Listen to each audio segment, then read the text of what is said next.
വാർത്തകളിലേക്ക്. തൃശൂർ ആളൂരിലെ കളിമൺ പാത്ര നിർമ്മാണ മേഖല പ്രതിസന്ധിയിൽ. കളിമണ്ണിന്റെ വിലവർധനയും ലഭ്യതക്കുറവും യന്ത്രവൽക്കരണവും ഉൾപ്പെടെയുള്ള കാര്യങ്ങളിൽ സഹായം ലഭിക്കാത്തതുമാണ് തൊഴിലാളികളെ വലയ്ക്കുന്നത്. കുടിൽ വ്യവസായം എന്ന നിലയിൽ കളിമൺ പാത്ര നിർമ്മാണം സജീവമായിരുന്നു പണ്ടുകാലത്ത്. എന്നാൽ ഇന്ന് ആ കാഴ്ച മാറി. ഇതുപോലെ ചുരുക്കം ചിലയിടങ്ങളിൽ മാത്രമായി ഒതുങ്ങി. ലഭ്യതക്കുറവ് കാരണം മറ്റിടങ്ങളിൽ നിന്ന് അമിതവില നൽകിയാണ് കളിമണ്ണ് എത്തിക്കുന്നത്. മണ്ണെത്തിക്കുന്നതിനാകട്ടെ പലതരം തടസ്സങ്ങളും. കളിമണ്ണിന് ലഭ്യത എന്ന് പറഞ്ഞാൽ കൂടുതൽ പൈസ കൊടുത്തിട്ട് വേറെ സംസ്ഥാനത്ത് നിന്ന് കളിമണ്ണ് ഇറക്കാനുള്ള ഇതാണ് വരുന്നത് ഞങ്ങൾക്ക്. അപ്പോൾ അതെന്ന് പറഞ്ഞാൽ പൈസ എല്ലാവർക്കും ഒരുപോലെ പൈസ ഉണ്ടാവില്ല. അപ്പോൾ ആ പൈസ എന്ന് പറഞ്ഞാൽ നമുക്ക് ഇവിടെ കിട്ടുകയെങ്കിൽ നമുക്ക് അത് ലാഭമാണ്. ജാറുകൾ, പാത്രങ്ങൾ, റിങ്ങുകൾ, കരകൗശല വസ്തുക്കൾ വരെ ഇവർ നിർമ്മിക്കുന്നുണ്ട്. മണ്ണെടുപ്പിന് നിയന്ത്രണം വന്നതോടെയാണ് പ്രതിസന്ധി തുടങ്ങിയത്.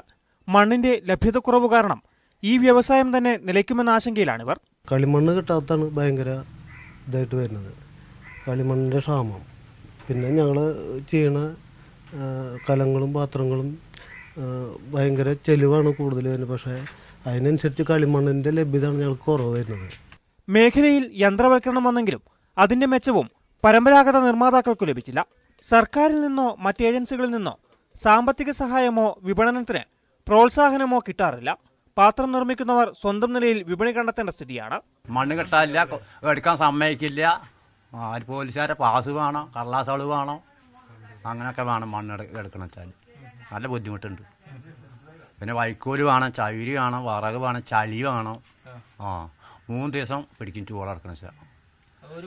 ഇത് 3 പണി വരും ഈ ഒരു ചട്ടിക്ക്.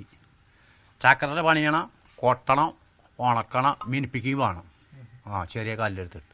സർക്കാരിന്റെ ഭാഗത്തു നിന്ന് അടിയന്തര പ്രാധാന്യത്തോടെയുള്ള ഇടപെടലാണ് കളിമൺ പാത്ര നിർമ്മാണ മേഖലയിൽ പ്രവർത്തിക്കുന്നവർ പ്രതീക്ഷിക്കുന്നത്. ന്യൂസ് 18 തൃശൂർ.